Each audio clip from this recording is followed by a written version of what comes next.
Comedy Simp, the podcast you can't resist. Stephen Michael James, the host you won't wanna miss. From Seattle to the world, his humor will persist. Join the fun, get ready to enlist.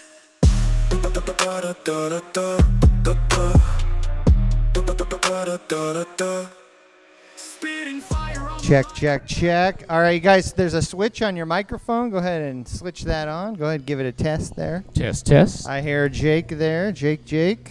Go ahead, J Money. Radio break for radio check. All right. Com 4 clear. Guys, there it is. Comedy Simp. Episode, I don't even know, 27. Comedy Simp, the podcast you can't resist. Here How with you doing? Seattle and Tacoma being represented with Jake E.T. and J Money. And always don't forget to like and subscribe and hit that bell notification. Right? That's what the right, that's kids say, right? I've been Hit it, told. like it, share it. I have been told recently that you got to say it at the beginning of the podcast. So we just get that stuff out of the way. And there we go. J Money, first time on the pod. I've seen him on a few other podcasts. I've seen him on the Hell Yeah pod. I've seen him on Streetbeefs. what was the other one? Rough Sets. You've been on the Rough Sets podcast? No? I don't remember, but if you've seen me, it's there. It exists. You're somewhere. You're doing stuff. All that in Tacoma. Jakey T returning. Yep, you returning know, for a second time on the cast. I like it. Everything good. We're post-Halloween, guys. We're post-election. Yeah, a lot of things have So- happened over the last couple weeks. So many things to get into. But what we were talking about, J Money here, not just a comedian. He's representing the Seattle comedy. Well, he's representing the comedy community in the fight world. That's right. Fight I've been world. hearing about this. This Street is awesome. Street beefs. What? Tell us, J Money. J Money, introduce yourself, everybody. J Money. He's the comedian down in Street Beef. What? Go ahead. I identify as a YouTube fighter. My pronouns are the. Comedian is my fighter name. On Streetbeefs Scrapyard. Oh man, I should have worn my shirt. I got my shirt in my car. Oh, Streetbeefs Scrapyard. I love that. Who came up with that? Okay. So Streetbeefs was originally created in 2008. So okay, let's slow it down for the lot of the kids out there. They don't have a lot of attention span these days. So let's clear it. 2008. Walk us through this, J Money. Where are we? Are you from the Washington area? Is this where you grew up? Yes. All right. So you're in Olympia, correct? Yeah. Is this where this Street Beefs began? No, Olympia area? it began in like Virginia or something like that. Virginia. Okay. So Okay. Yeah. me and Jake here, we're suburban white guys. We grew up in normal, kind of normal circumstances. Pretty normal circumstances. So this is foreign to us. So talk to us like we're children. Explain it to us. The Streetbeefs Scrapyard. How did it begin? How did you get interested in it? And how did you get started in it? All right. So the Streetbeefs Scrapyard is a branch from the original Streetbeefs organization. The original Street Beefs, which I don't know. They have I four would- locations across the country. I would imagine this sounds like some sort of a pre-YouTube like DVD, underground DVDs type of thing. That's what it seems like to me. I don't know. Is it? Did it start out as just backyard boxing? Well, that's how it started out, and that's what it still and is. that's what it is. That is Yeah. what Yes. it is now. Yeah. So it's And- literally like a ring in somebody's backyard. Kind Yeah. of thing. Why did it Nice. get started? Well, I don't know. Like, there's a bunch of documentaries by the founder of Streetbeefs out Yeah. there that When did you join it? Okay. When did you I get into it? joined it. Okay. Remember when Chris Rock got slapped at the Oscars? Yes. The day after. Oh, is really? When I Yeah. signed up. That wasn't even that long ago. Holy cow! So you thought you might need some of those skills if you're gonna deal with the mic. Yeah. Because I knew that I would be edgy, that just by the character I am, that I tell those kind of jokes that somebody could get offended that I might get rushed out of the stage. The original myself. Tony Hinchcliffe, man. Look at this guy. He's out here. He's doing things. First time I think I saw you was at Spud's Pizza, probably. I thought you and Hector were the same guy. I think I made a joke like you guys look like each other. Hector, Arturo, whatever. You know who you are, buddy. Yeah. Jay Money, when you started comedy, man, who are the guys, who are your friends that are still doing it today? The first guys you met doing, guys or girls? Well, the first person I actually met doing comedy, the first local artist, comedian that I first met was actually on a Zoom meeting that was with a bunch of comedians all across the globe in quarantine, because that's where I really started. It was on Okay. Oh, you started during quarantine? Yeah. Okay. That must be hard. So, I met at the Zoom a lot of, global artists, from all levels, I guess. I don't know about anything famous. Not that Okay, cool. let's rewind. Where did the Zoom thing come from? Quarantine. Okay, hold on. So it was your first time doing stand-up on a Zoom then?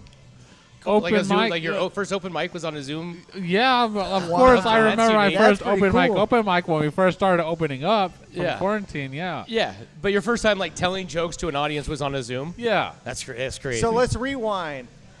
Before comedy, before fighting, who is Jay Money? Who is Jay Money? Was Jay Money even a person? Did Jay Money, the name, even exist? Jay Money didn't really start until I started doing comedy. All right, so who are you before Jay Money? Because I could tell you this: before I was Stephen Michael James, I was some guy named Stephen Getney, and not very interesting. So. Before comedy, that was just me. I guess I don't know what me is, but I was just working at the dealership. So working at the dealership, how long you been were you working at that dealership? I worked in the auto industry for 10 years, mostly right, at that so dealership. this which is I'm it. going to talk about tonight. This is good, man. This is good because what was it? Sales? Were you doing sales? Or? No, I was in the back Well, I thought I was gonna. what kind of rigs were you processing? detail department. Oh, detail department. What kind of dealership? My first job was a What car dealership? wash, buddy. Ford or This was a big dealership, used car dealership, Okay. but it's now bankrupt. It's Northwest Motorsports. Okay. North- I know that in Bellevue. on With the North- bone. Yep. Jay Buhner as on their commercials. They always had those really nice cars sitting out front. Yeah. And trucks. What Trucks what, and more what trucks. Year, Tell what them year the are bone we sent talking you. about, Jay Money? When did this? 2013 to just after quarantine. 2013. Wow. Okay. Yeah. And you were there a long time. Yeah. Did you have a job before that? Was that your first job? Well, I've had other detail jobs before that, but that was my that's what I did mainly. Let me back tell you then. something. All right. Some of you guys could thumb your nose at some sort of a job like cleaning. But everybody wants to have clean stuff. They want to have a clean car. Yeah. I did some detailing at a car wash, and let me tell you, man, if you ever have found the horrors of trying to vacuum Volkswagen carpet, Yeah. it is ridiculous because it doesn't. It's a good rite of passage. washing cars. Volkswagen, it doesn't come up. Does not come up. Those bugs, the Volkswagen bugs always smell like crayons. Crayons. Yeah. Dude, it's a good rite of passage for a young person to get in there and wash cars for a living for a little while. During the winter, it sucks. So detailing cars out in the snow and ice and stuff, that sucks. But it teaches you respect for your own car. And I know ever since I detailed at a dealership, actually right down the street from here, in Kirkland, I was a detail there for a winter. And I know I've kept my car clean a lot cleaner ever since. Yeah. You know what I mean?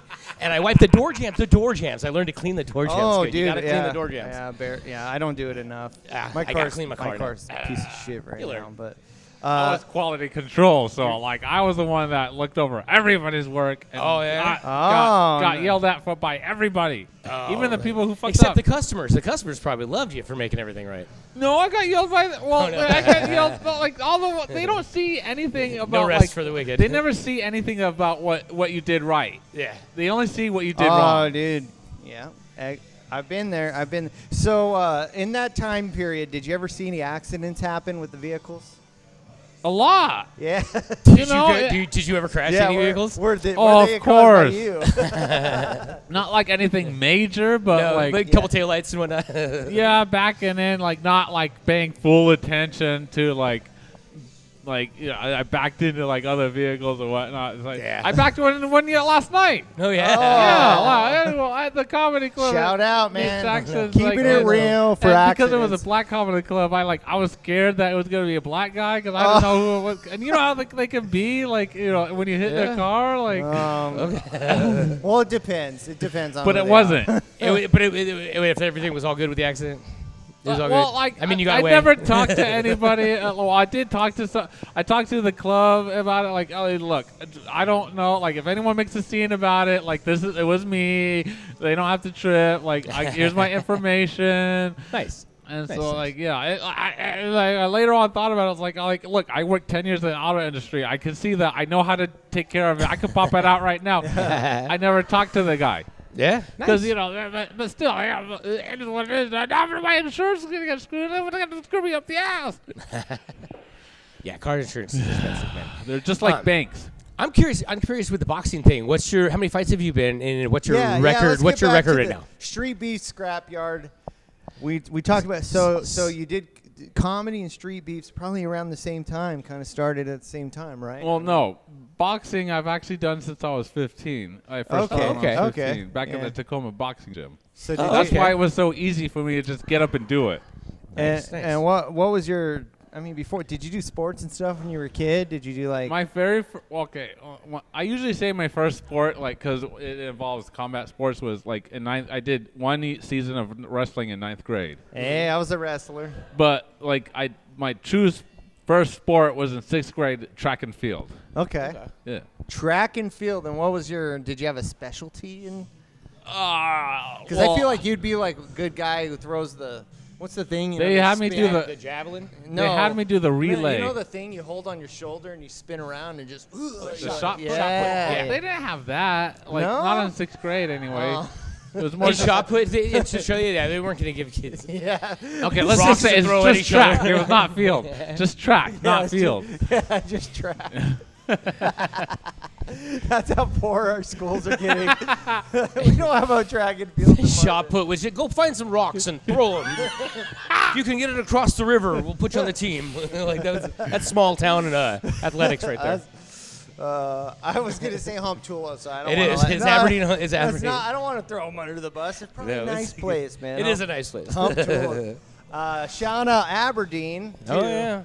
Shout out to Aberdeen was voted, I think, like the worst city in Washington or something recently. You know what's weird is I went to the YMCA there the other day. It's the most beautiful YMCA like I've what been were to. you doing in Aberdeen the like other visiting, day? visiting Well, you see, family and because whatnot, if you're yeah. a tourist somewhere, you see all of it for its beauty. But if you live there, you see it for all of its like. Yeah, Shit. unfortunately, I was born there, so I see it for everything it is. Oh, man. I was born there, and I go back as a tourist every now and then, so I get to see it both ways. So I remember when we went to Ocean Shores. There's so many deer that just walk right up to your freaking car, man. Like they are not afraid of cars because I'm guessing everybody who goes there just feeds the deer and stuff like that. And Yeah. like I don't know. Did you have that growing up? They love the front end of my truck. Yeah, they like to kiss and not tell. No. Have you ever hit a deer? Yeah, I've hit a deer. Oh, dude, what happened? It was out on 101 out in Hump Tulips. I've eaten plenty of deer off the side of the roads because if the person knows if they hit it and it's dead, they call the right person. They come out, pick it up, process it, yeah. and then you got deer meat for a while. But I mean, back look, straps off a roadkill. It's Roadkill ain't bad, dude. It's already dead. If you can do any sort of preserving of it, Yeah. I think you're honoring that deer's life, right? Yeah, you're utilizing did it. It's not better die than leaving in- it. It did not die in vain. I mean, I hope when I die, people eat my body. We can arrange that. We can arrange that. That's We can arrange that. cannibalism. We're not asking other. Well, we're not deer going to to eat tell. that We're not going deer. to tell them. We'll just have a barbecue in his honor. Is it cannibalism if they already died, though? I don't. No, there's two types of cannibalism. Yeah, there Yeah. are two types I of feel like- cannibalism. One where you kill to eat them, or one that you eat. They eat them when they're already dead. Only a Washingtonian would know that there's 2 different types of cannibals. Yeah, I didn't know that. Look, I like to read a And lot. I'm the guy There's with 3 categories, okay. names, right? I was, what I was thinking about earlier. You guys both from Washington. Coming up here, the first thing I noticed right away, besides like the lush greenery, was so much wildlife. Like compared to where I'm from, like, I mean, it's agriculture central, so it's like squirrels. I feed the squirrels in my backyard. Gophers, rabbits, that's it. Coming here, I've seen owls, bald eagles, deer. I can imagine, have you guys had any, growing up here, interesting experiences with the wildlife? Oh, yeah. Yeah. Oh, I'm going to talk about that tonight. Perfect. Nice. Yeah. Oh, yeah, we used to hunt grouse, and grouse are like dumb. They're like wild, dumb chicken. Okay. And you can almost walk up and kick them in the head. I've heard about the grouse. I've heard about the grouse, but yeah, I don't know what they taste What's like. a grouse? It's a grouse bird. It's literally like a wild chicken. Like if you see a chicken out in the woods, you're like, it kind of looks like a beat up chicken. That's a grouse, and they taste just like really good chicken. Oh, nice. Oh, they got wild chickens back in my But home they're country. super dumb. You can walk up and kick them in the head. They're pretty dumb animals. But no, we used to eat rabbit all the time and deer and elk, and I've had a lot of different hunting experiences. I learned to skin a rabbit at like 8 years old. Yeah. Do you remember first time seeing that? What that was like? Yeah. Okay. So I was actually thinking about just recently. I had 2 very specific experiences with killing animals like that. So at one point in time, about the same age, about 8 or 9 years old, when I learned to skin the rabbit, I had shot a bird in the tree. I was like saw a bird up in the tree, and I had a BB gun, and I shot it, and it didn't die, and it landed on the ground, and I didn't plan on eating it, and I felt horrible. Like I felt absolutely horrible. I was like, I do not like this feeling. I don't want that bird to suffer. I learned right there I didn't want that bird to suffer. Then you go to the rabbit, same summer. I was eating it for dinner that night. I caught the rabbit myself, and I got to hang it up and slaughter it and process it. And I didn't feel 1 ounce of negativity about it. I didn't feel sad. I didn't feel anything. And I think it is. I think if I'm going to eat it, I'm 100%. I feel like part of the food chain. I don't feel like but I don't like killing stuff or harming stuff. I never hunted anything. Have you ever gone hunting, anything like that? No, not even fishing. Oh, when you club a fish at 5, when you're like 5, over you a club squirrel a fish in the head. once. At like 5 years old, you learn how to kill a fish. It's weird. Like go fishing with your dad. He's like, grab a rock and hit it in the head until it's dead. Or like, I mean, did you ever have any like I don't know, like bears or? I've run into a couple bears out in the wild. Yeah. Yeah. There used to be my uncle in Hump Tulips was one of the guys that they'd call if there was ever like a bear disturbance at the river or whatever. And he'd have Bear to come disturbance. 2 words I never thought I would hear together. Hey, what are you talking about? Like, Other than when I've been to San Francisco a few times, but Well, yeah, it's weird when you're sitting there laying on you're laying on the on the gravel bar in the river. It's a beautiful sunny day, and someone yells bear, and then you look up and there's like a little black bear walking down the river. That what would about be if a so bear comes up into scary. your house and goes through all your garbage? I know. They can, when yeah. they're supposed to be like hibernating, but like they're not hibernating because they know that Thanksgiving is around the corner, and like they know we're all feasting, and they like out in the can get all country, man, you gotta have leftovers. dogs and stuff. Yeah, I mean there's in Washington it's only little black bears though. Yeah, and they're small and they're really. I mean, you always hear the saying they're more scared of you than you and them. Yeah, but little black bears really do not want to mess with people. Yeah. They don't, and they usually just scatter off as soon as. But you get a couple of them and they'll wander right down the river bar. Yeah. But I've had bear jerky before. Bear jerky, it's good. I don't know. Bear's a little tough with the meat, but the jerky's good. I don't know how I'd feel about it, dude. I mean, I was a vegetarian from when I was 18 till about Really? 30. Okay. Or 30 or like 33. That's a long Then time. I when we were gonna move up here, I started eating seafood because I was like, hey, Seattle, it's the best place in the world to get seafood. And then this is a whole diet thing. I was like not getting enough protein and all that. I was gonna say, how did your body feel about the difference between? Did you notice a difference from the age energy and whatnot? For like over 10 years? I just felt like shit all the time because I was eating like garden burgers and like fake sausage and. Do you directly correlate that to not feeling well? Not necessarily. But like tired all the time because like protein. Definitely not the poster boy. And like for I would veganism. work out, but like not like working out, like if you don't have any protein, what's the point of working out? You're not gonna fucking gain any muscle. That's Yeah, what that's Salt what it Bay means. Yeah. believes, because he only gets like 4 hours of sleep a night, like because he's so busy. He believes like the protein he eats. Who? Salt Bay. You know Salt the guy Bae. that like with the Oh, salt. that guy. I didn't know he had a name. I didn't even know. I thought he was just a picture. I didn't even know. I didn't know he was a real person. Yeah, that's about all I know about him is the memes. He does a lot Does of he actually food have porn. a show or something? I don't know. Well, he does a lot of food porn. He owns like a whole bunch of restaurants globally, like Mm-hmm. and like on YouTube, on like social media recently or some years back. He did the whole salt thing. Yeah. Like he gets only like 4 hours of sleep a night, like consistently. Wow. And Some like, people can live off that. but Do he you eats s- a do lot you- of protein, and that's what he do- believes, like how he's able to run his body, like on a, Do that way. he- The protein is the protein. stabilizer. Yeah, as far Do you as sleep like, a lot? loss of sleep. Yeah, dude. That's a good question. Being a stand-up comic, you got to be up late Well, at I night know, I'm sometimes, thinking and then if fighting. you I'm work up a job after a days fight. at a time. What is it? yeah, okay. What is it like sleeping after a fight? I would imagine you would crash hard, right? I mean- Yeah. I mean, well, Probably some adrenaline for a fights little you while, can't then- sleep. Oh, the After- adrenaline like afterwards, the right? concussion, you know. yeah, you're not Yeah, supposed to. fuck. Yeah. That Yeah. that's a joke, dude. You turn that into a joke because that's really funny. You know? So when there's one Like- time I got a concussion and I smoked meth because so I couldn't sleep. Yeah. Oh. Yeah. That'll do it for I'm from sure. Spanaway. Oh, Oh, that makes dude. Shout out Stephen Ryan, Spanaway. And my girlfriend's from Hawaii. Oh, nice. Oh, I'm going to Hawaii next month.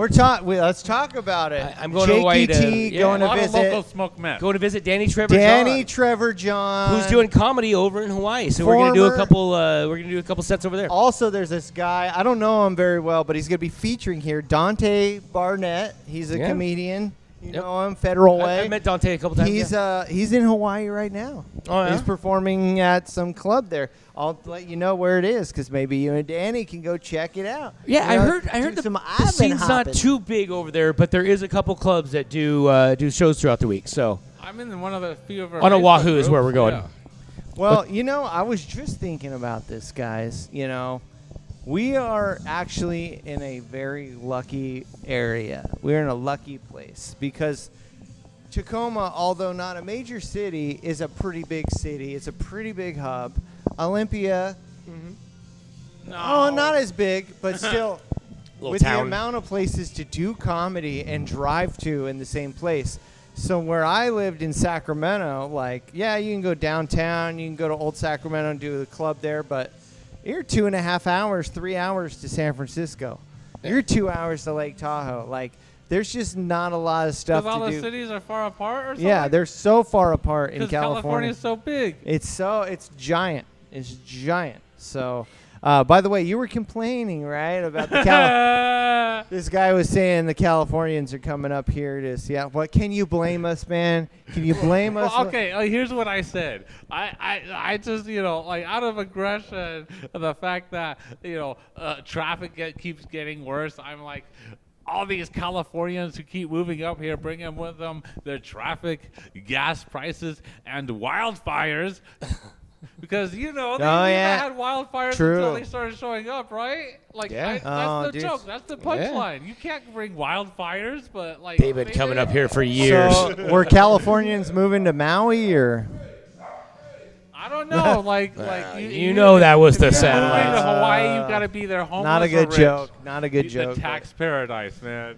So Hawaii, you're going to Hawaii. Going What's to Hawaii the for a plan, little Jake? visit. Tell everybody what's the plan for going. The plan is just to get new material so I can write it off on my taxes So as a what- joke expense. So how does Jake ET travel in style? How does he get? What time you get into the airport? You gonna wear the fanny pack? So I actually changed my thing. Because I do actually like to travel. Travel is one of my favorite things to do. Mm-hmm. So I used to like to get to the airport. I used to book my flight, get there really early so I can get to my spot really early. I used to do that too. But yeah. dude, the night before sleep and getting up at 3 o'clock in the morning to get to the airport by 6 to dude. do everything, I'm just like, no, I'm done with that. Now I get on I try to book a flight around 11 so I can get up in the morning, get to the airport fine, get there at 5 or 4 in the afternoon or something like that. but I don't care to be on the airplane. You know what I mean? So I'm the last. Even if I had a first class ticket and they're like, go ahead, first class, you can get on. I'd rather be the last person on and the first person off. Yeah. You know what I mean? Sure. I'll wait until they're closing the door, and You then ever I'll been get on it. first class? I have. My wife and I won first class tickets at a raffle to Hawaii one time, and it was the first time, and it was that's- awesome. Dude, first class is so much fun. I was lucky enough because Free drinks the whole way, and they get like warm chocolate chip cookies and shit. It's cool. That's just that was me, my headphones. The place I used to work, they let me go to San Diego and Salt Lake City and Spokane, and I flew there. And there was a couple times I got to do. One of them was first class, and then like depending on whatever, like Southwest doesn't have a first class, they have like some other kind of like preferred Upgrade. like something like that. But I'll tell you this. So when I went to San Diego, I flew first class. I was like either the first or the second row. There's only 2 seats next to each other. Yeah, it's They're so nice, comfy, big leather seats. And full armrest next to you. so the plan was I was only going to be there for a day and a half. And I was like talking to my boss at the time, and I was like, oh, I wish I could stay another day. And he's like, oh, you can. I could change your flight. I was like, oh, cool. That'd be great. So when they went to change my flight, they're like, oh, you're not going to have first class. And I was like, oh, okay. So when I flew home, I was in the middle of 3 people, like a 3-person row instead of the 2 fat leather ones. And, like, I couldn't relax. My head was like this the whole time. And I was like, now I see why people pay extra. Pay the extra. So that's what they say. Like once you like fly first class, it'll ruin flying Yeah. like coach Yeah. for the rest of your life. And also, you kind of feel like people are judging you a little bit because you're like, yeah, I'm like gonna be the first one out of here, bitches. Yeah. You know? Well, okay. So there's 2 times I would at all because I've flown first class a couple times internationally and Hawaii and whatnot. And there's 2 times I'd highly recommend first class is worth the money. Anything over 5 hours, especially if you drink, because it's just free drinks the whole time. Yeah. That's one of the things. If you drink. But anything over 5 hours, and then any return, like if you're going to Vegas for the weekend, the return flight. First class return flight from Vegas. You don't need it on the way there. Everybody's excited. You know what I mean? And you can sit there, you can go 2.5 hours or whatever. But on the way home, that comfy seat when everybody's hungover and you're just like, oh, I just want to sleep is so much. So, Jake, here's the deal. So much better. August 2025. Yes. So that's a long End of- time away. I'll be End of celebrating my August. 20th wedding anniversary. Well, 20th wedding anniversary. So, dude, I'm going to be celebrating my 10th wedding Nice. anniversary. I'm going to be turning 40, Nice. and I'm going to be going to Vegas for the very first time in my life. Okay. So I'm going to need you to warm me up, get me ready for it, Yeah. tell me what I need to do, Training for it. Here's the deal. how to save money. You don't spend any more than really 48 hours is the perfect time. 3 days, anything over the 72-hour mark on that 73rd hour, shit's gonna go sideways. Okay, That's good, just what because happens. I wanted to stay Okay? 4. If you're not leaving Vegas on that 73rd I hour, wanted to stay 4 days, and she was No. like, "That's too long." Too long. My It's too girlfriend long. used to live in Not if you Vegas. want to stay married. Not if you want to stay married. Okay. Weird shit like divorce gets brought up on the 73rd hour. I'm not joking. The 70. The 73rd hour at Vegas. Get out of there in 72 hours. You know, Jay Money. I was just telling you about a movie that I'm going to write for you. I'm writing a movie for Jake called The 73rd Hour. The 73rd hour. It's pretty good. Produced by Comedy Simp Films. It's going to be coming to Netflix and Tubi. But the 73rd Hour is going to be like The Hangover, but a lot more depressing. Yeah. Yeah. With a So- first class ticket home. Starring Jakey T, Rob Conroy, Danny Trevor John. Special appearances by Jay Money, who's going to be like boxing at one of the casinos there. Yeah. And I don't know, a lot of good people. So Yeah.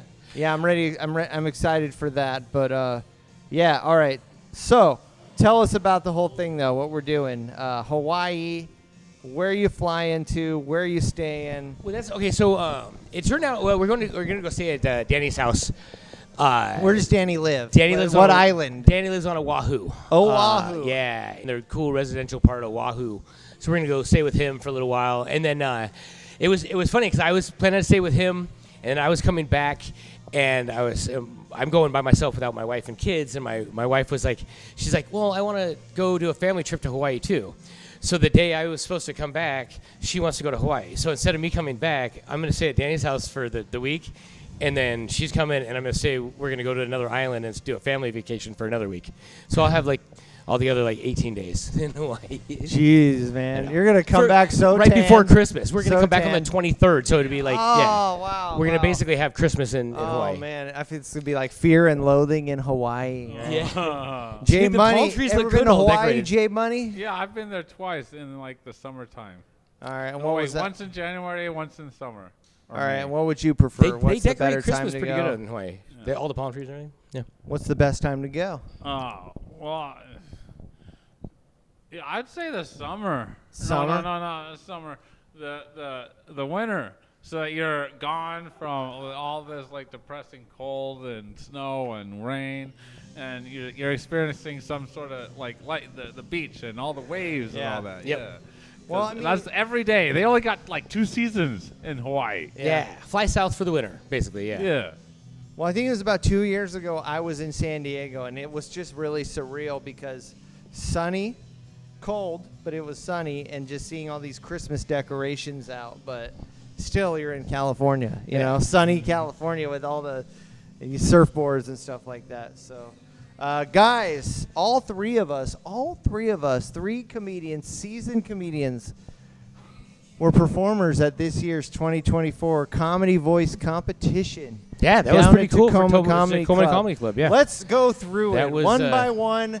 Which week did you guys perform? You were night 1, right? No, well, so I was part of a group that apparently got all their entries in last. They're late. Oh, you were the last chance group. Yeah, the last chance With JoJo group. Blacko and some. Yeah, exactly. And how about you, Jay? I believe I was the second night of auditions. There was 3 nights of auditions, right? 4. There's 4. 4 weeks. 4 Tuesdays in a row. I think I was the second audition night. All right, so Jake, tell us about it. You were in the, hey, I forgot to sign up. This is the last minute. I want to get in the competition Yeah. night.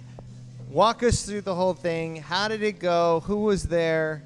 It was a pretty good night. Let's see. Sherry was there. Jess was there. And then Jackie. Microphone.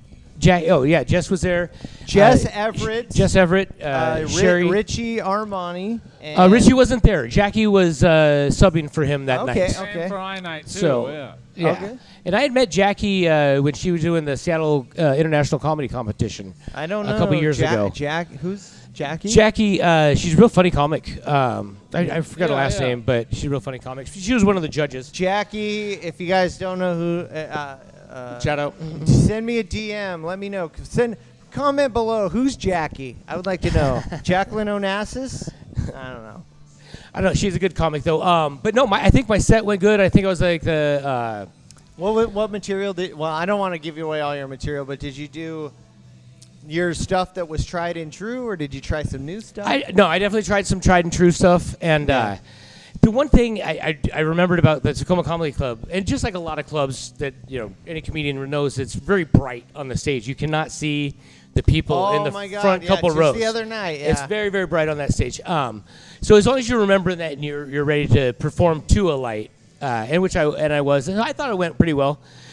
Jess was the one that commented on my set afterwards, and he gave me some pretty good comments. Said he was pretty funny. It was pretty funny, and I believe he said that you were pretty good. He hadn't heard of you. He was wondering where you performed. That kind yeah, of he stuff. was. He seemed kind of surprised that he hadn't seen one of my sets previously, but he was interested in how long I'd been doing it and where I'd been performing. But I guess I just don't go down to Tacoma very often. I'm in more of a north end, so. I think that's cool, man. That's really good feedback. I think that's a really cool comment to get. And I tried to, when I first found out about that, I tried to send it to a bunch of people and say, hey, come check this out. Big Time Mel, Casey Judson here. Casey? But yeah, Big Time Mel, I sent it to her, and she never really goes down to Tacoma. Jay, tell us about you. What was your whole thing? What was your night like? You said, we don't know for sure, but let's just say it was week 2, right? Yeah. So I'm like, last one, right? You Well, said they you were- drew those cards. So Yeah. what To keep happens? the whole, like, just to walk everybody through it, they have a deck of cards, your standard deck of cards, and they have 2 suits. They have hearts and spades on my night. I don't know what they did on the other nights. Same. Yep. And they said they picked basically 20 people, 1 through 10, and I ended up picking the 10 of spades, which ended up being number 20. Same Yeah, here.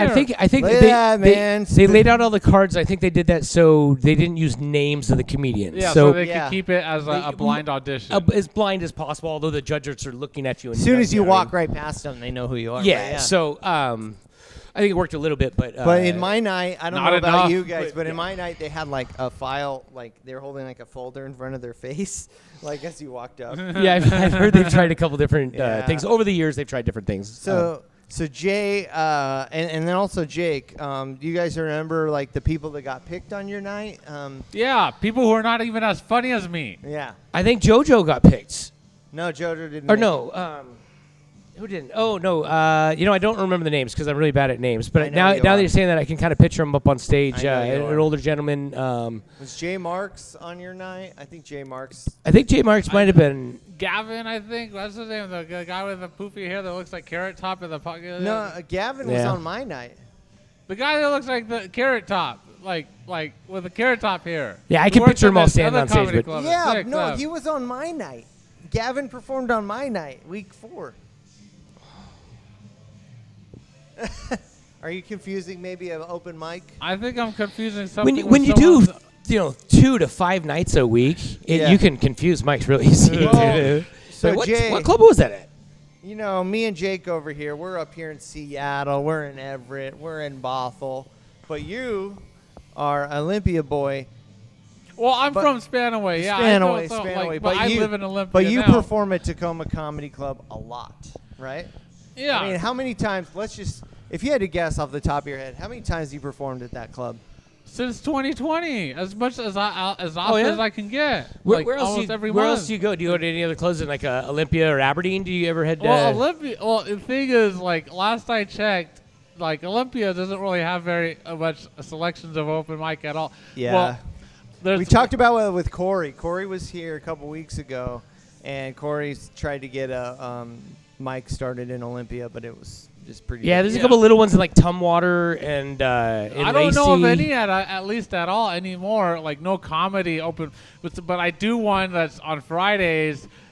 But it's not a comedy open. It's like more like a karaoke, and it's more of an all ages. You got to do It's a clean mixed comedy. mixed mic, people. It's This mostly is, karaoke, This is what I but, call like, an industry term. It's at a cafe Yeah. elite. For all Okay, you yeah. all you newbie comics that watch this show, that's an industry term, a mixed mic. It's Yeah. kind of weird, guys. How, let's see. You said 2020 is kind of when you started. Yeah. And then you were like 21, 22. a in little bit January it'll be 3 years, so Yeah. And then for- 22 January 22, I think. And for me, it was like I started basically beginning of 2023, and I have comics now that look at me like I know what I'm doing, Yeah. and know what I do. They'll ask me stuff, and it's I like still don't know what I look like. I don't know what I'm doing half the time. we're gonna see some of them tonight. We had some people that The learning curve is so weird, and the different things you years. just learn as you go through, the different perspectives you gain. More like an S. Yeah. I made a joke. I was like, there must be a new a comedy class must have just got graduated because I got all these new people at the mic. So there's one. So this guy Prad, he'll probably be here tonight. He just graduated at I think it was Club Comedy. He went Nice. through Taylor Clark's class. Nice. Did you ever do a comedy class? At super funny comedy class You did that one, Yeah. right? Was it online or was it in person? in person. And who taught that class? Nate Jackson. You, no way. You got it. You took a comedy class from Nate Jackson. Yeah, think that would be even pretty took, cool. Like, I That's- signed up for all of his Sunday classes back when he was offering it, like all of his, like his crowd work class, like Yeah. his marketing class, his like all that. Does he social still media- offer classes? Probably not, right? I would He imagine. just finished one up recently, like a comedy class, That's like a pretty regular cool. one. That's like, pretty Yeah. cool. yeah, it was on Wednesdays or something like that. I don't know, but. I love Nate Jackson, but I make this joke that he's my favorite sit-down comedian. Yeah. But I mean, come on. I'm not even a speck on the universe of. It takes some time to his get talent- of his talent, get locked so. into this industry. it seems. Yeah, man. it takes 10 years at least. Yeah, just to, that's what like, it I seems feel like, yeah. just to get comfortable being on stage, Yeah. like to get that anxiety is not there. You were just anxious, like the happy kind of anxious to like talk about what you want to talk about. So, Comedy Voice, your night. What do you remember about the night? How did it go for you? Did you get any good feedback? Oh yeah, I got some feedback, but it was more like Jackie Turgeson said was like. I felt like it was more visual, so it was Her kind of name. hard. Wait. Okay. Wait a minute. Her name is Jackie. Yeah. Jaci, right? Yeah. I swear to God, I thought it was JC like the whole time. That is insane. This is why I gotta. So you know who we're talking about now? Yeah, I okay. do know. I gotta We're talking about JC. I gotta frequent more, because there's people that I've seen online for like a year that I just have seen in person for the first time, like recently. So, okay, go ahead, continue. Yeah, they were all saying how like I felt like it was more visual, so it was kind of hard to like, because it was a blind audition. I was like, in my mind, I was like, well, no shit. I was supposed to make you curious to want to turn around and pick me to be on your team. Yeah. Because I was doing like the whole, like I wore my shirt like saying like I was a comedian fighter. I'm from right here because it's a blind audition. I'm supposed to keep my identity blind, and so like I that's why I use a lot of visuals. I even like wore my boxing trunks underneath my jeans, and I took my jeans off to like represent like this, because I do my usual intro joke. My name is Jay Money because I'm broken opposites attract. I felt like I couldn't do that because of blind auditions, but I did it anyway because I was the last person in line. I didn't think I was gonna get picked, so like. Hey, And you so- know what? It's I think it's very cool to have a joke that introduces yourself and lets people know what your name is, because I have that. Oh yeah, definitely. So you need one like my name is I do. JKT. Well, I was just thinking about this. A lot of times you hang out with comedians, and the only time you actually, because no one's walking up to you going, "My name is JKT, my name is Jay Money." The only time you hear their name is when they're being announced. Sometimes, so dude, there's been yeah. people I've known that I don't remember the name because the only time I hear it is when they're being announced. Yeah. Unless you start to use it, you know what I mean? But yeah, I've known people for years that the only time I ever hear their name is just, oh, they announced real quick, and that's Yeah, it. it's weird. I mean, like, because Stephen Michael James is my stage name. It is my real name, but it's not my like Michael James is not my last name. So it's like, Okay. it's kind of a weird thing because it's my name, but it's not, and it kind of separates the real me versus the comedian me. Same with me. And So all three of yeah. us have stage names. That's kind of what comedy is. Like as you're performing on stage over the Yeah. time and going on the learning curve, you're building a character on stage, and like in the beginning you have a character on stage, you have a character in real life. But like as you get comfortable and go past that learning curve, Yeah. that character you're on stage is the character you are in real life. Look at this, Jay Money. Start to find your voice and- educating Yeah. people, dropping truth bombs, left and right. Oh man. So my night, I don't know if I told you guys, but so I made it through the first round.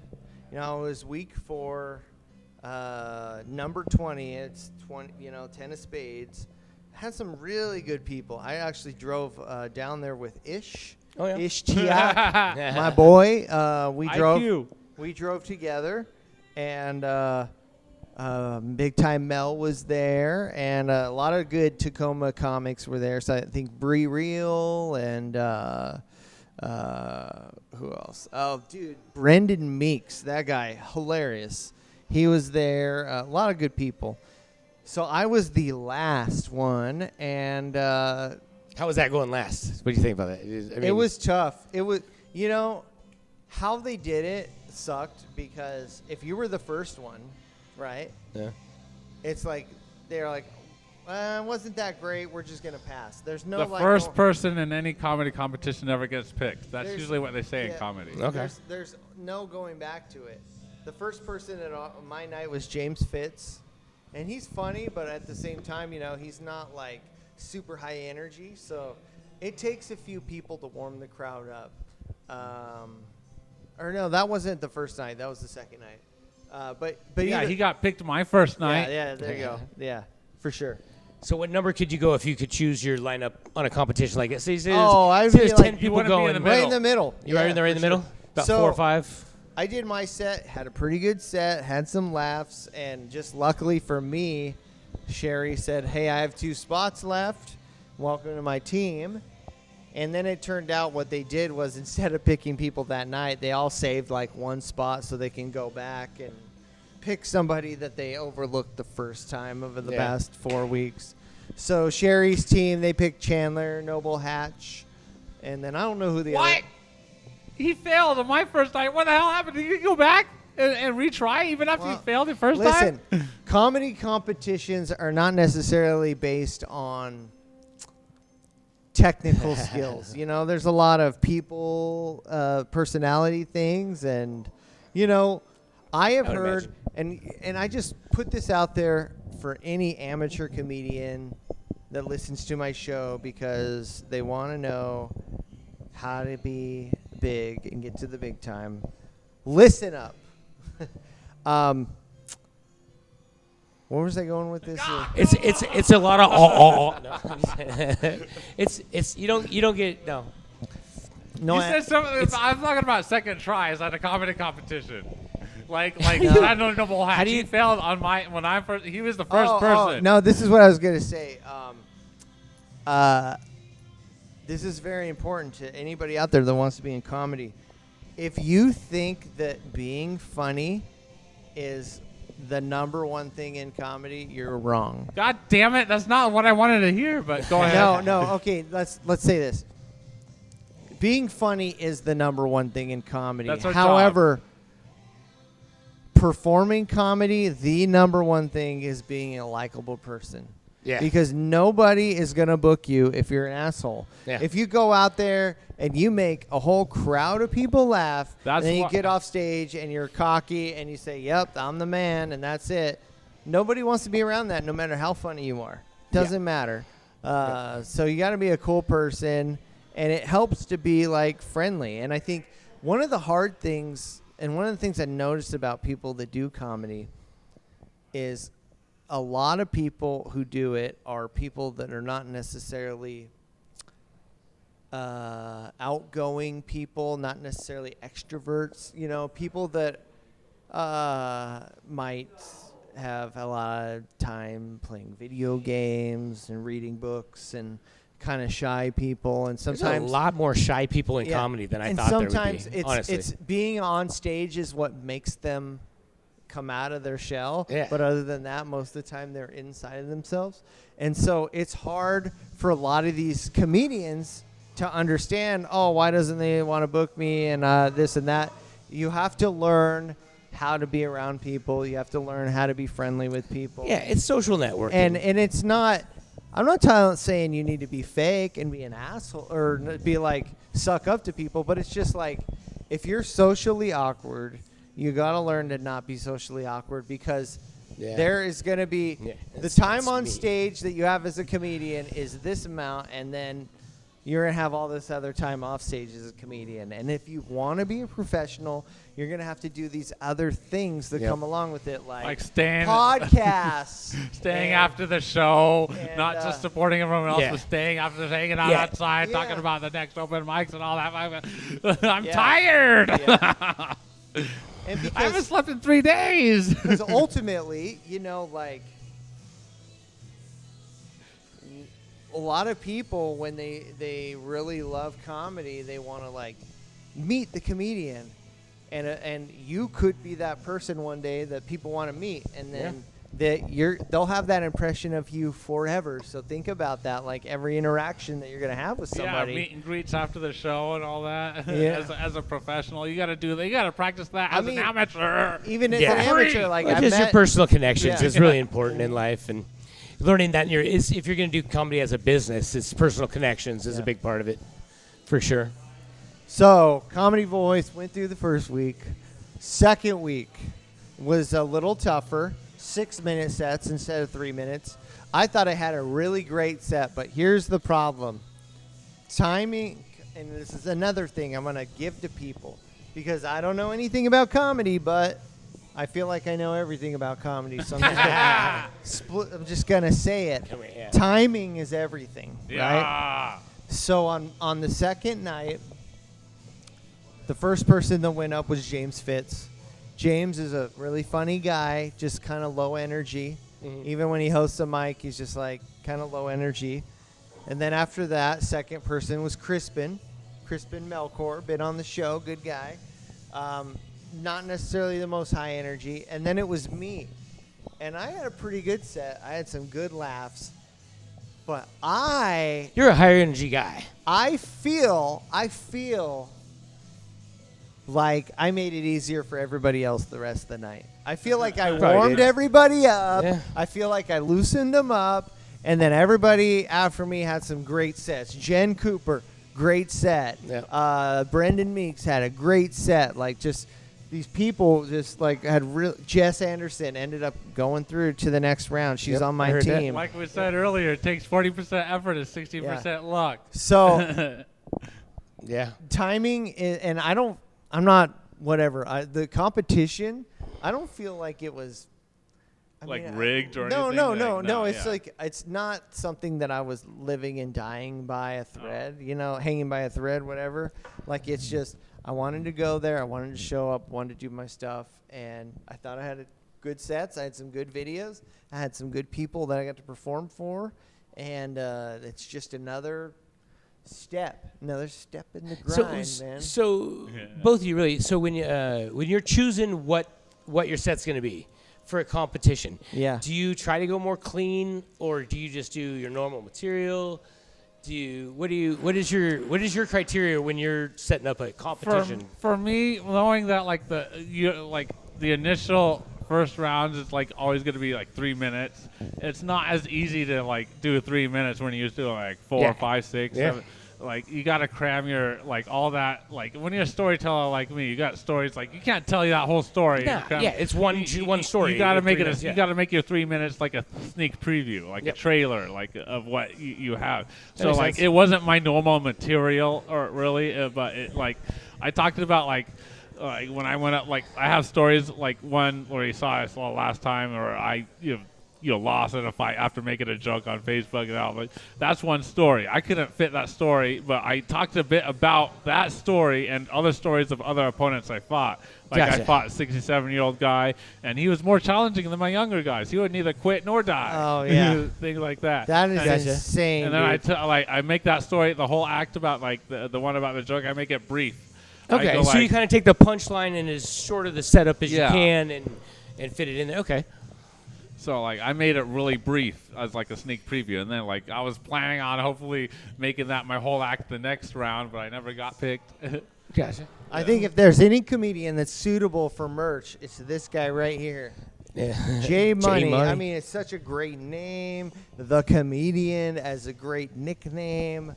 I'm ready. I'm gonna design something for you, man. J Money T-shirts coming soon to you. And real quick, shout out to the Whiskey Mile and they let dogs in here. So I'm Whiskey Mile sitting here here in Kirkland. petting a puppy. Every Thursday we do Sam's Open Mic. You can find us at Sam's Open Mic Comedy come on down. Instagram. You can come see Charlie. You can come see all the good people here. Yeah. Jeff, our sound guy. They did some karaoke, Halloween. Did you guys have a good Halloween?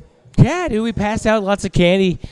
I got teenage kids, so they're doing different things, and so the wife and I kind of got a little dressed up and what? Oh, you know what we did? What'd you dress up as? I did a toga. I did a toga outfit. Yeah, okay. It was super simple. I just threw it on. But what we did is have you ever watched Tales from the Crypt?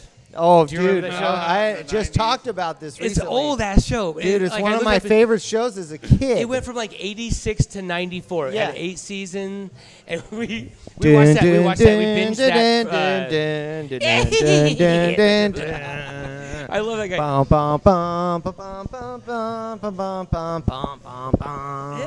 We started off on the first season though. That was a mistake. I think that's a Denny Elfman song. It's actually so old. Like when you watch the first season, you're just like, wow, this is. Well, the first season of any show, even like Friends, you watch the first season of that or Cheers, and it's really weird. So you were watching that on Halloween? On Halloween, that's what the wife and I did. Is we sat and we binge watched. I was a whole bunch of episodes literally of that talking Tales of the about Crypt. this on another episode. My dad wasn't in the picture a lot when I was a kid, but one of the most distinct things I remember before I was like 5 was being in a room with him and my mom, and he would watch Tales from the Crypt. And I was way too young to watch it. All the sex and stuff in that show. Yeah. And then, like, I distinctly remember, you know, in the intro of the show, it would be a camera going through this house, going down into the crypt. And as soon as the crypt keeper would jump out, my dad would go, "What?" And I would just freak out. Did you watch that show? Do you remember that show? Yeah, I watched that show. I just don't really remember it that much. I remember watching recently, like several years ago, one episode. But yeah, I know that show. So I think I've never watched Black Mirror, but I really like the idea of these shows where at the end of the episode, there's kind of like this dark lesson to learn, like the Twilight Zone, the Outer Limits. The Curiosity Cabinet is a good one that I don't know what it's on Netflix. Guillermo del Toro's Cabinet of Curiosity. Yeah. I didn't know that was a. That's anthology. like a short. It's a short story, weird thing. I'm into those. So. Yeah. Let me tell you about a few of the Tales from the Crypt episodes I remember. I was way too young to watch this stuff. Okay. One in particular was. So these two guys are fighting. I don't know the backstory, but two guys are fighting in a diner car. You know what that is? Mm-hmm. It's like an old Trail train car that's been turned into a diner. And one kills the other one. And then, for whatever reason, I don't know what happens, he needs to have steak for the next morning, and he doesn't have any steak. So he starts cutting meat off the dead body of the guy he killed.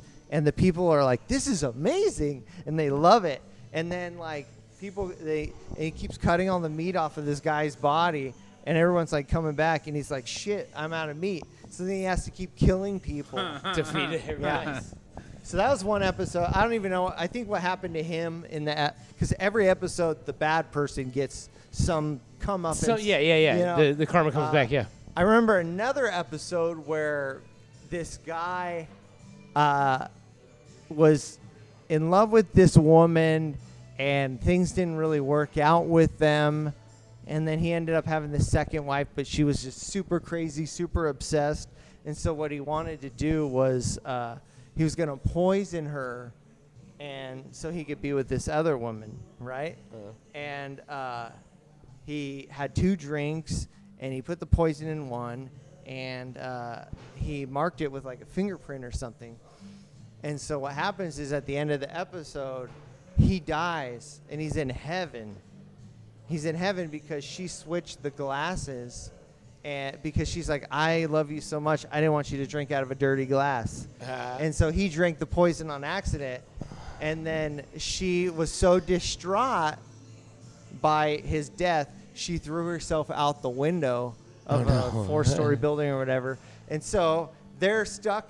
He's stuck with her for eternity in heaven, and she's all deformed because she smashed her whole face. Yeah, that's right. I saw that. Yeah. That's right. That was one. The last one that comes. Her face being smashed. You reminded me of that. Yeah. The last one I remember was there was something about like this. I don't know. There's something about a funeral home where the guy killed this young basketball player, and he was too tall for the casket, so he cut his feet off, and I don't know, for whatever reason the guy came back. And and there was also one other one which totally freaks me out, because I do have a surgery coming up where the person was the whole time they were getting surgery done, they were conscious, but they couldn't do. Oh yeah, where he puts people to sleep. Yeah. I watched that one. Oh dude, that's he like made my it so worst they were fear. completely. He was like, the brain is still alive after you die, and you can feel everything. And I watched that. I watched that. It was weird. Yeah. It's like Twilight Zone. It's Exactly. all those little, like, just weird psycho. And and they all But I like it. They make you have weird dreams at night. For real.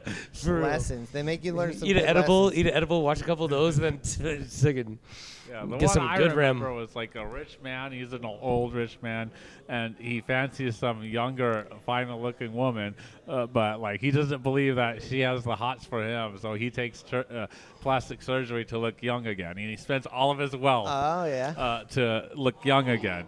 And then when he finally spends all of his wealth down to like his bags feet, and even his He looks dick, young, but he his doesn't have any penis. money. He doesn't have any money, and then he goes up to the woman that he fancies, the younger woman, but then like she says, "Sorry, I'm with another man." I just found, and it was an old rich man with a lot of money. Everything he was, yeah. That's Yeah. irony. I think irony is a big part of those shows. The irony is the woman will always leave you for the money. No. Oh, man. It's happened to a lot of guys. I don't know. Well, guys, it's November. It's been a very tough, turbulent time. There's only two sides. You know, there's two sides that need to be picked. What? No, there's my side. Listen, in November, there's only two sides. Yeah. And Not I wanna every year. know. Not every November. who are you guys going to pick? Who guys did we pick? Jake Paul or Mike Tyson? You. Gotcha. I hope Got him. Actually, I hope it's Jake Paul. Biden versus Jake Paul. I think is what I want to see. Dude. You know I got Tyson, man. You Oh, know, dude, man. Oh, dude, Tyson's yet. I am so excited. There's no doubt Tyson's Dude, gonna take it. anytime Jake Paul has a fight, I'm very, very excited because he just he's like the Trump of boxing. Everybody. Dude, you look like you be Jake Paul's younger brother, Oh, for dude, sure. Logan Paul, Jake You- Paul, I'll be happy. No, that- you could be their third, like the third You younger know why I one. hate Jake I'm That Paul doesn't so that doesn't much? fight. I'm like the third Manning brother. Yeah. Yeah, That's it's for the nothing to sports do with fans this. out there. Yeah.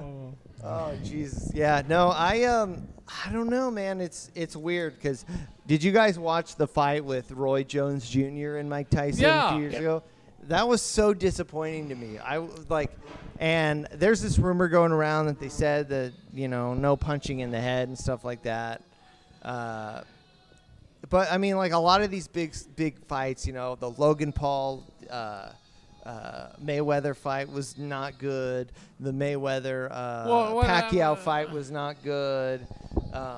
But Jake Paul, I don't know, man. He just has this energy about him, and this could be good. He already It's gonna knows. be entertaining. He It's knows. a lot of people are gonna watch it. I saw his documentary. He knows how to market like in the sports world, like because the way he did it is that he was going through a whole lot of controversy before he did the whole boxing thing. Well, yeah, doesn't he know how to market in a few different arenas? Hasn't he? Yeah, has he, yeah. What happened Well, I know was he's in like Bitcoin and stuff he was like that. Yeah, yeah, and he was a which YouTuber, why I and hate he's- him because he's yeah. fucking he's fucking I don't know he's much taking about him, the but- resources of my country back where because of fucking Donald Trump and fucking back in my home country make it like a Bitcoin fucking paradise for the tax America's super rich. Wait, what's shit, your home taxing country, people. J Money? It's inside the United States. It's Puerto Rico. That's a county. Oh, Yeah. Puerto Puerto Rico. Rico, okay. Let's talk about it, guys. My hold buddy on. moved to Puerto Rico like Oh. 3 months before he got wiped out. So It was horrific. this is great. I'm so glad that you mentioned. First of all,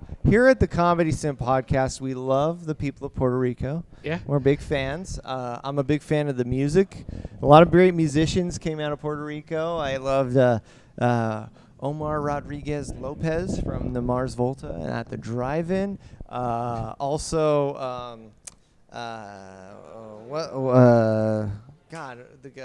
The Bad Bunny. I don't know. I never heard Bad Bunny's music at all.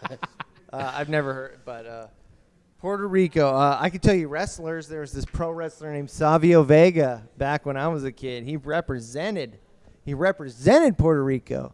Savio Vega. So yeah, guys. I don't know. I mean, I am a Tony Hinchcliffe fan. I liked his comedy. In fact, me and a couple friends, we went to go see him in Seattle, I think towards the beginning of 2024. He performed at McCaw Hall, Oh, yeah? which over there by the Space Needle. It's like Yeah. a really nice. And who That's this? nice. That's nice. Tony Hinchcliffe. I've never Peter. heard of him. Yeah. Is And he funny? yeah, oh, he's hilarious. He loves it. Tony, the guy that does the Kill Tony shows. Have you ever watched those episodes? Do you not know what we're talking about, Jay Money? No. The Kill Tony is it's a So, podcast where here's he's the got deal. comedians on it. Here is the deal. Tony Hinchcliffe is a friend of Joe Rogan. Do you know Joe Rogan, right? So, and he's Puerto Rican? No. Then what does that have to do with this? I'm kidding. I'm getting to it. I'm getting to it, all right? So you know Joe Rogan, right? Yes. Tony Hinchcliffe is a comedian that was friends with Joe Rogan that kind of got famous, kind of being his friend a little bit. He started his own podcast.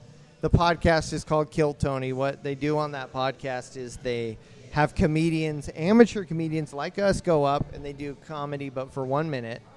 And they have to do 1 minute of jokes. And then they get feedback from the judges. And then after that, they do an interview, and it's just a random pull the names out of the bucket. It's a very popular show.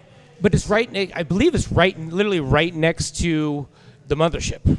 Yeah. So like, In when I Austin, went down to Texas. Austin, and you go to try to get on Kill Tony, they put you up in this one little bar area where it's got a stage, and you write your name down, and some people do little practice sets in that, and then you could get possibly called to go over the Kill Tony set. Yeah. So, anyways, Tony, friend of Joe, grew up with him as a comic. Really funny, really good joke writer. Very edgy. You know, like borderline racist jokes. And Tony, not ever been political. I'm gonna grab a beer. I'll be right back. Yeah, go for it, man. I think over the past few years, a lot of comedians in that circle, they left L.A. and went to Texas, and they become a little more conservative, you know. They want to hold on to their money. They don't want to pay as much in taxes. They want to have free speech. And so Tony Hinchcliffe is a comic, not a political comedian. He recently appeared at the Republican National Convention 3 days before the election. A lot of people were on that. Elon Musk, Robert Kennedy Jr.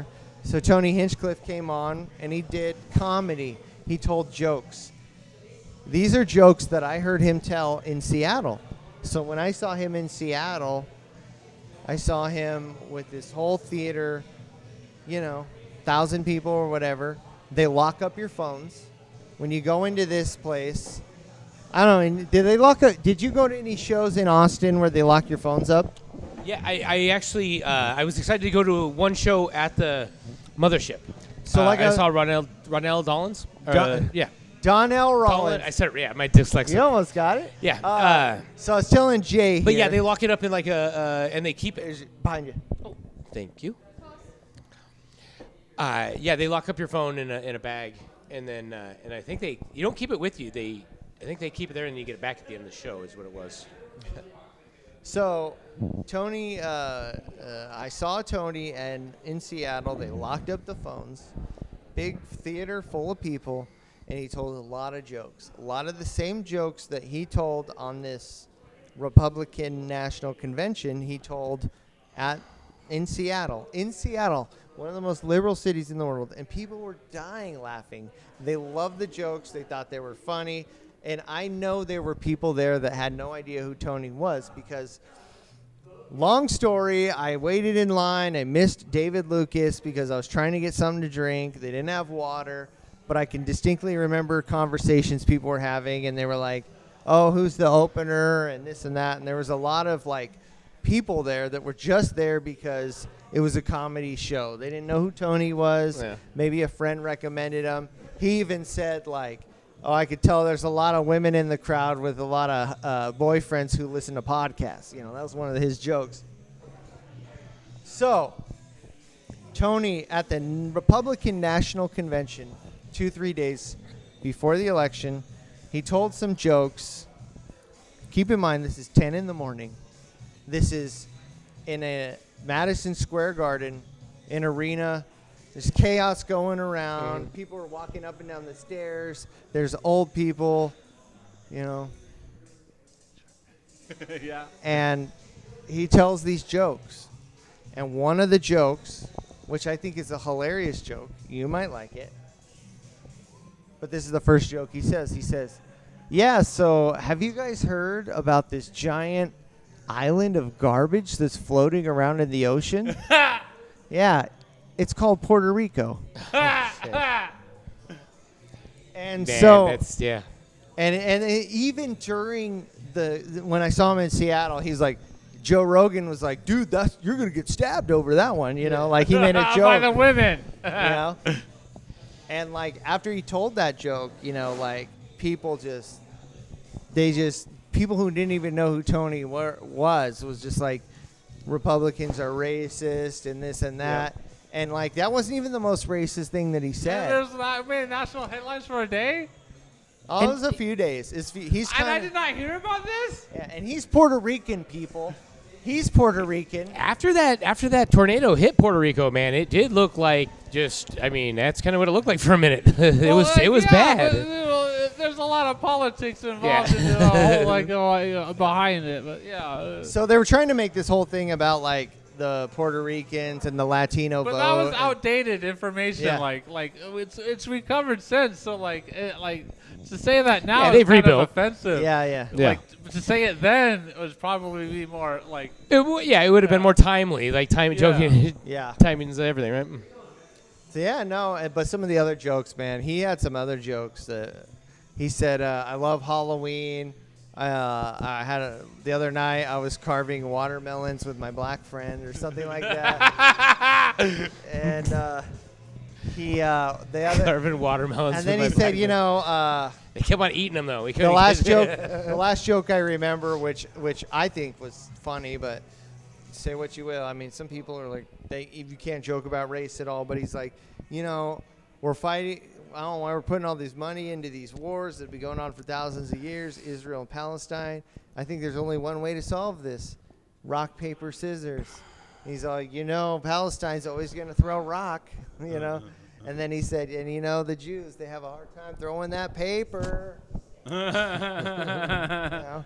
And it's like, I don't know. On one hand, you could say, I don't know. It's tough. It's tough because I feel like you should be able to joke about certain things. I mean, like, he didn't throw the N-word out. He didn't say anything that was like hateful.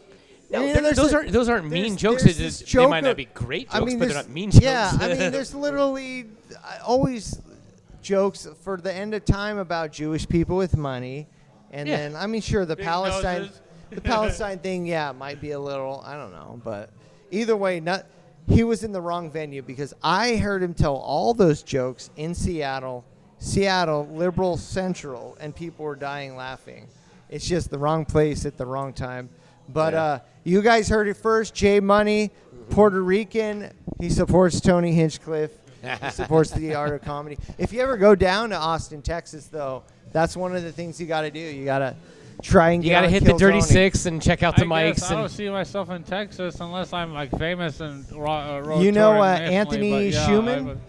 Comedian you know, Anthony Schumann? I was just in a contest with him this week. Yeah. At a super funny comedy. He, advanced. I He didn't. was on Kill Tony. Oh. Like 3 or 4 weeks ago, he went down to Austin. He was on the show, and literally his episode aired the Monday after Tony got canceled. So it's like, What? Kill Tony got canceled? I can't do it no more? no, it's not canceled like the show. Like he got canceled like by people online. Like he's No, like that like so say- it counts as a show then, right? No. Like not technically no, he just got practically, right? yeah. he's caused still, some drama. He's is still all. doing his shit, Yeah. man. He's still doing his shit. So, but yeah, man, it's But if you're a good comedian, you're gonna cause some drama. You Well, should. Yeah, I that's mean, me. yeah. I mean, Jay unless Money, all your stuff is clean. You ever cause any drama on stage? Yeah. Tell the people. Look at the camera. I tell shared a joke on Facebook once that almost got me banned from Streetbeefs and banned from fighting. Tell us about it, man. You almost got Well- banned from fighting from Yeah, a joke. Banned because my from last Street time here was Beefs. all about it, like that story and whatnot, like for a joke I shared. Yeah. But you know how offensive comedy is. Like the rule is, as long as it's more funny than it is offensive. Yeah. So Exactly. like it kind of tested the boundaries, and the joke I shared on Facebook was, yeah, I admit only a little more offensive than it was funny, but then what creates the story in the act, which I replaced that joke with a joke that's more funny than it is offensive in the act. There you go. That I share on stage, but like it's just the fact that That's it a was, teaser to get everybody in. yeah. So just to be on my side, that it's funny, that it's more funny than it is offensive. I'm not going to share the more offensive joke everywhere I go as the act. Like then they're not going to be on my side as much. Yeah. But like, yeah, What's up, guys? that was the story. And at the end, like I showed up to the next fight. This was like on fight week. This all happened on fight week. I Fight shared week. this- When was fight week, man? We don't know. We need to Fight know. week is the week of the fight. Like I know, my but next is it fight like when was it? When was the last fight week? It was on like it's on like the like third or fourth Saturday of each month. On December it might be a little earlier because Okay, of holidays. so right before Halloween, fight week. Tell us about it. So well, this was a different fight week. I thought we were talking about like Tell us about the different fight week.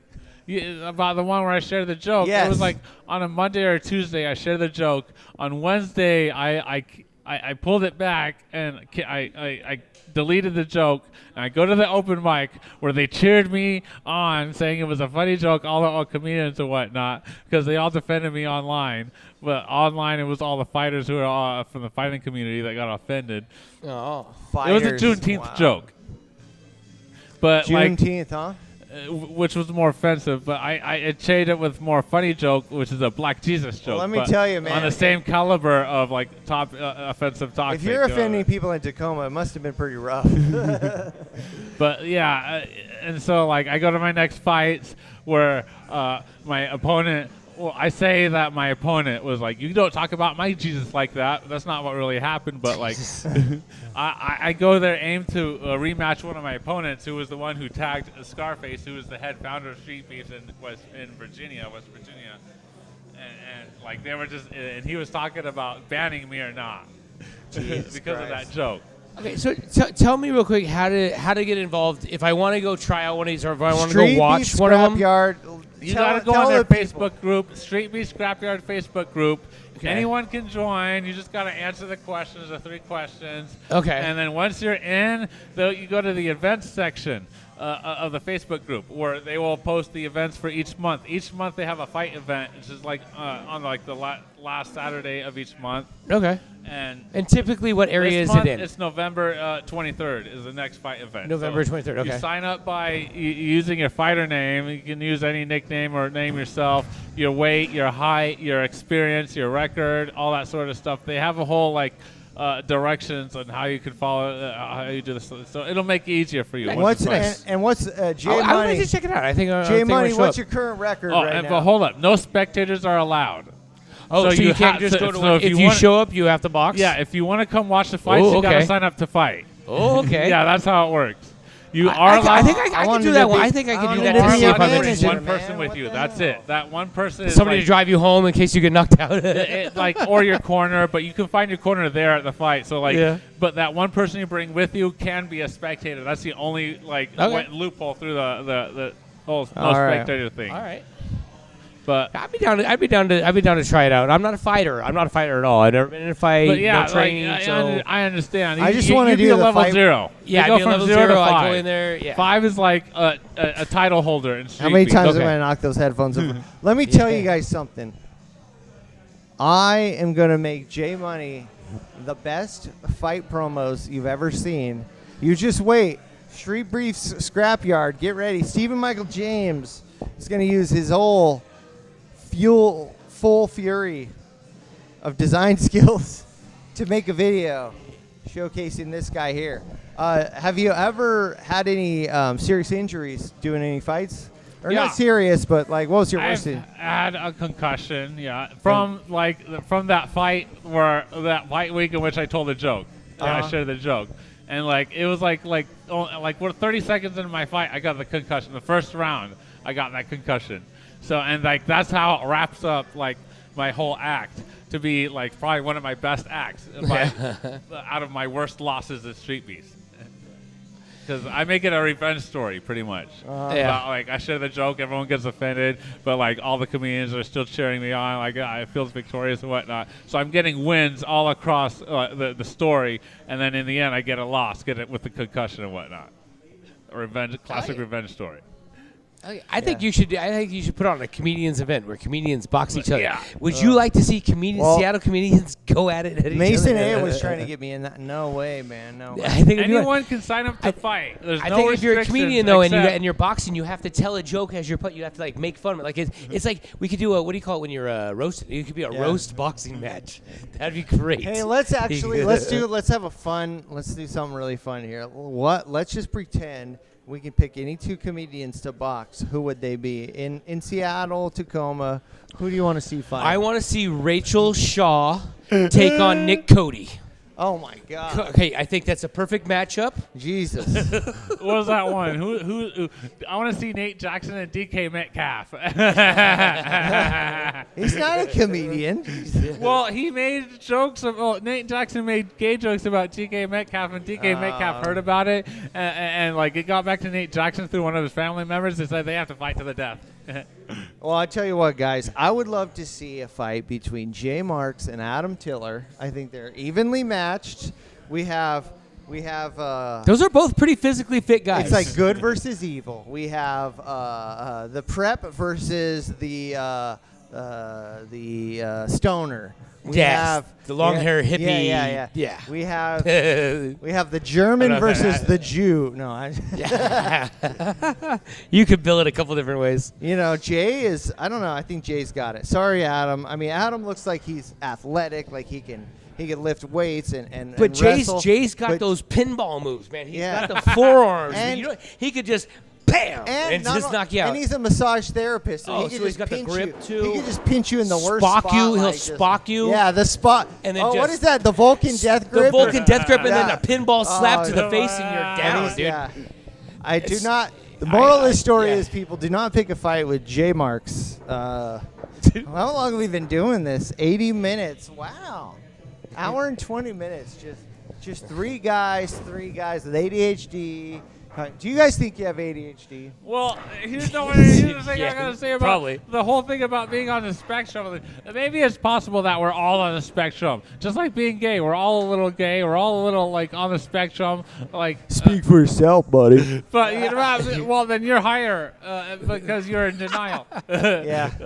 But like what I'm saying is like I as far as autism and whatnot, getting that tism, like I'm not autistic because I never took the autism test.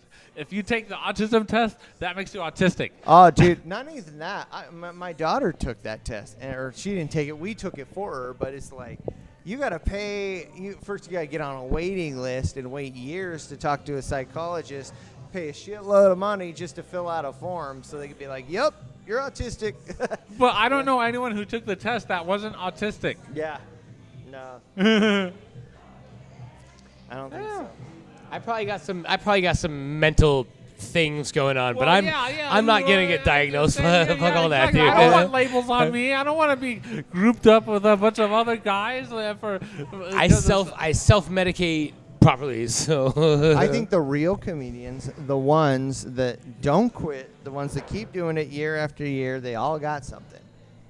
Don't know what it is, but there's Well, something. you got to be crazy to be doing what we're doing. It's a mental illness, yeah, especially for no money, right? It's just like Yeah. those rich fucks who keep putting all the money out of the economy. Like they're hoarders. That's a mental illness. All those rich people who keep controlling the economy and all the power by hoarding all the money, by not paying taxes, they're mentally ill.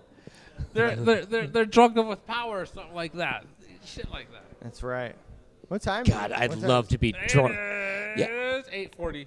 All right, hey, let's wrap this up. Yeah, I'm thirsty. I got anything coming up, J Money? Streetbeefs Scrapyard. You next can watch fight. the live stream of the fights, like every fight event. So on November We'll 23rd, do a link in the description. at around And- 11 a.m. of the fight event is when they start putting up the live stream of the fight. And if you're watching this, if you want to see some comedians box it out, let us know in the comments, like what comedians you'd like to see get punched in the face. Yes. You'll So if you always saw a see comedian me- you didn't like, let us know. You always see me get punched in the face Yeah. on Street Beefs. Whether you like me or not, like the way boxing works is the people the people that nobody likes gets all the attention because they'll buy tickets to see the fight just in the hopes of seeing the person they don't like get knocked out. Yeah. That's how I know I'm everybody's favorite neighbor in my apartment complex. Hey. Interrupt your podcast What for a up, little man? bit. It's been Say, so long. What's up, how you George? doing, Jakey boy? I heard your barbecue was fucking nuts. It was pretty fun. Did a good Yeah? time. It's a good time. Everybody enjoyed the limo ride and everything. Yeah, it was a good time, dude. It was a good Uh, time. How you doing, bud? Good to see you. Jake, Call me J Money 'cause I'm anything broken coming up? opposites attract. Anything coming up for you, Jake? Nothing major on the scope right now. I'm gonna hit. I know because my 3-year anniversary is on January 6th. of this year. January 6th. Oh, yeah. Yeah, remember? now. Yeah, yeah. I got. Birthday's on January 16th. Oh, I got something special planned for that day, I got too. videotape that I was not going at the to Capitol. Olympia, buddy. So I think I really want to hit 2025 hard with it. Really start recording my videos, signing up for more competition and stuff like that. So I think I want to go into the 2025 with a new renewed, vigor is all right now. And coming soon, Jake E. Golf Tees. Jake E. They're coming. I like it. Yeah, I don't know. And then follow you guys, Jake E.T. Comedy on Instagram. Yep. You can follow me at JMoneyComedy at Facebook, Twitter, Instagram, TikTok, YouTube, MySpace. MySpace, nice. Got 2 shows coming up. On December 5th, I'm going to be at Cat's West Side Stories in Mount Vernon. And on the 12th of December, I will be at Overkill Lounge in Tacoma for Gory Giggles. Yeah. And looking forward to be That's going to be a good show. Doris on both of those shows, and a lot of good people. Some people from Portland coming up. And Sam's open mic here every Thursday at the Whiskey Mile. And Yeah, guys, come down on Thursdays in anything else Kirkland. It's great, wanna Mike. add? Just keep on fucking living life. Don't give up. Keep on laughing. So you can come to our comedy shows, and we'll help you out in a therapeutic sense. It's an offer. It's a service that we offer. Therapy at comedy shows. Hey, no matter what you're feeling about the election and everything, life can be positive. Let's make the best out of everything. I think we have a real good possibility of making life good. We can so all let's live do it. together Just if be we all happy laugh and together. Be nice to the people around you. We love you. And I love you. and let's make comedy great again. Make right? comedy great again. There you go. Thank you very much. Good night. He's a force to be reckoned. Comedy Simp, the podcast you can't resist. Stephen Michael James, the host you won't wanna miss. From Seattle to the world, his humor will persist. Join the fun, get ready to enlist.